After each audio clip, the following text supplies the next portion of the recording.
Namaskar. Hello friends. Yesterday we were looking at creator and creation. We will continue with that. God is not the creator. The believers believe that there is a creator, God, who has created this creation. However, God does not create anything. This creation is a natural manifestation of the Creator's inherent aspect, which is called prakriti. The Creator does not deliberately engage in any action to bring the creation into existence. It just happens. So the Creator is not directly responsible for the creation, though the creation cannot come into existence without the Creator. One way to understand this is to regard this creation as a dream of the Creator. A dream happens because the dreamer is sleeping, and the dream is a natural phenomenon in sleep. The dreamer does not design the dream, nor does he control the dream, but it happens in a natural way that is inherent to the way the dreamer is. Like the dreamer is responsible for the dream, the creator may be said to be responsible for the creation, but only in a passive way, not active way.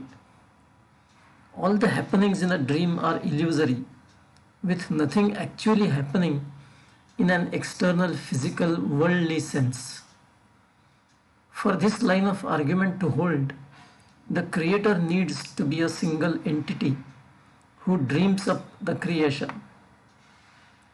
However, if we are not able to accept creator as a single entity, then creation can be considered as a movie projection for the entertainment of the creator community.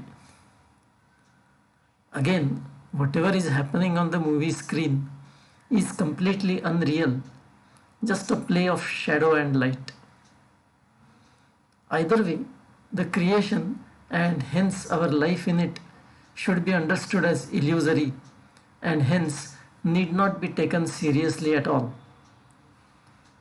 Moreover, the happenings in our life should not be attributed to an all-powerful creator, but rather simply to be experienced at the material time and then put behind to move on without carrying any baggage. Creation is a prescripted drama. If it is difficult to accept that the creation may be a dream of the creator, then there is an alternate explanation. Since we cannot control what will happen in future, it helps to believe that the whole drama of creation is prescripted. It will run its course as per that script, which is not known to us. Each one of us has to play his role, whether we like it or not. The question that may then arise is the following. If the whole thing is prescripted, why does Lord Krishna ask Arjun to get up and fight? Wouldn't Arjun be forced to do it anyway, because he has to play as per the script? On the face of it, this question appears very legitimate. But a deeper explanation is as follows. We may be acting out a script, but yet our conditioned mind has its own view of whatever has happened, whatever is happening, and what should happen. Our conditioned view has no meaning or relevance, though, as regards what will actually be happening. And when things happen against our wish, we agonize without appreciating that there is a script running and we have little control over the life's events. It is on this background we have to understand why Shri Krishna still tells Arjun to do something, namely rise and fight. The Lord essentially tells Arjun to put aside his conditioned thinking that was causing him to agonize over what would happen if he fought and ended up killing his gurus, elders, and relatives. He was telling Arjun to simply flow with the current, as it were, without bothering about where the current would lead him to. Let the creation be. One may not be able to or be willing to subscribe to the concept of multiple lives and God's reincarnation again and again. However, the nature of human beings being what it is, that is purely body conscious and driven by worldly desires to please senses and ego, then adharma, that is behavior against righteous injunctions, is bound to grow. So a sincere spiritual seeker should accept that reality and should not bother about the society as a whole and instead focus on his own spiritual progress. It is for the Creator to do what he wants with the society and when he wants.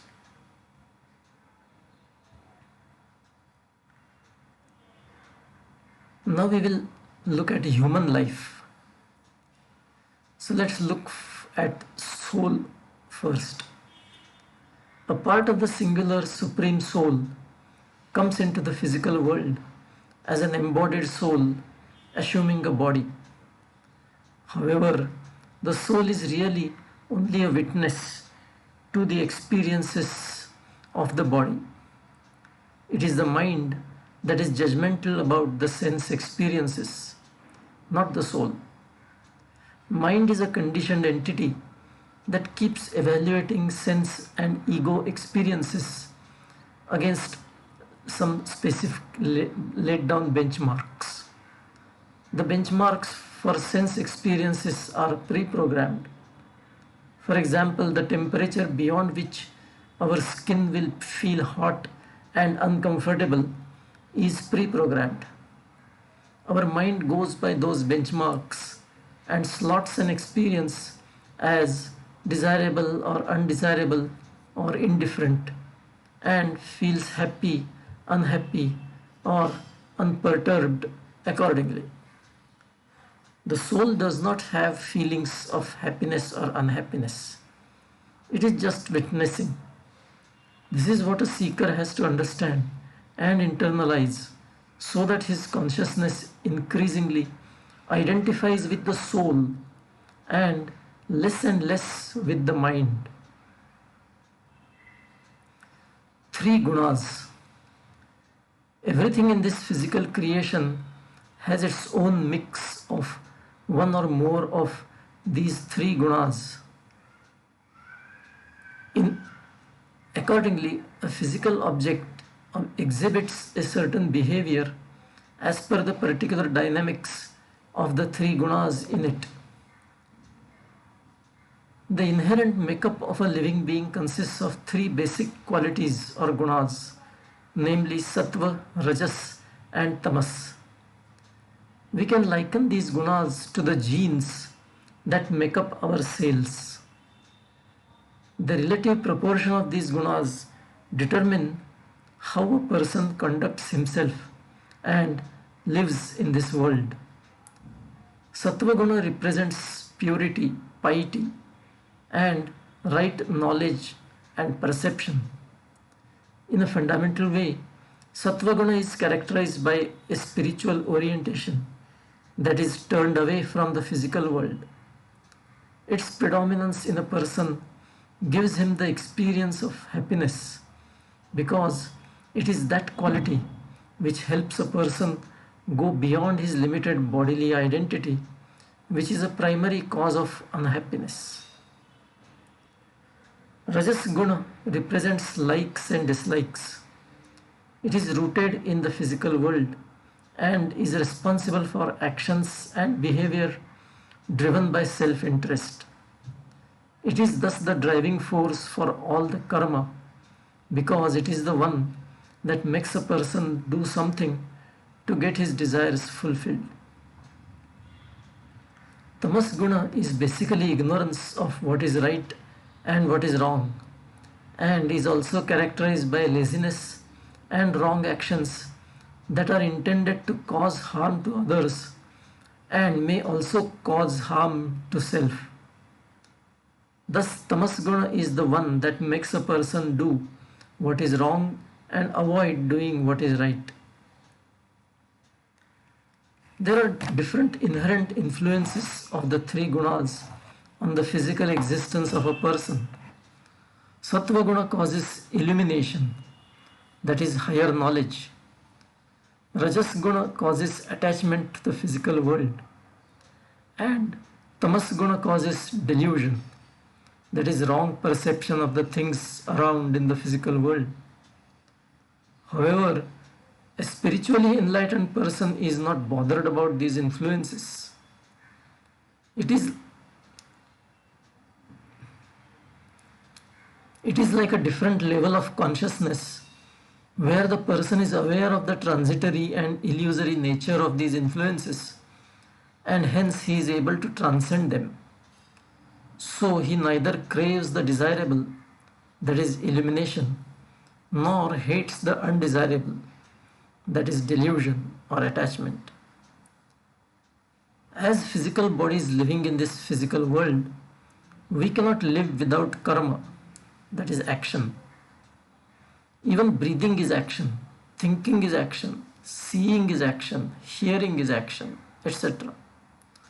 So it is futile to think of discarding karma.